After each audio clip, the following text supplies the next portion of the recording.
dans les 3/4 des circonscriptions, il y a un candidat de la majorité présidentielle. Donc, sur toutes ces circonscriptions, évidemment, on appelle à voter pour la majorité présidentielle. Ensuite, on constate qu'il y a quelques dizaines de circonscriptions où on a un candidat du Rassemblement national face à NUP. Je vous le redis, c'est très clair, aucune voix pour le Front national. Et ensuite, quand on a un candidat républicain, et c'est le cas par exemple pour Fabien Roussel, nous le soutenons. Quand vous avez un candidat qui ne respecte pas nos valeurs républicaines, nous ne le soutenons pas.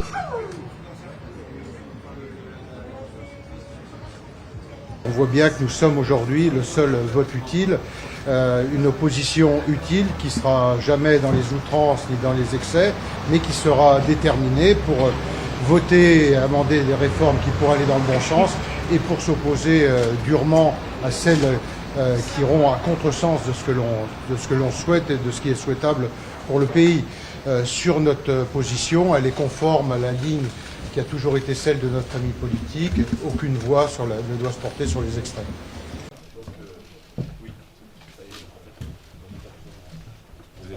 Dans une démarche d'union nationale et de rassemblement des Français, j'appelle les électeurs d'Éric Zemmour et les patriotes sincères de LR à faire barrage à la Macronie et à l'extrême gauche, à donner de la force à leurs idées, à travailler avec nous et à nous rejoindre en utilisant ce dimanche les bulletins de vote Rassemblement national.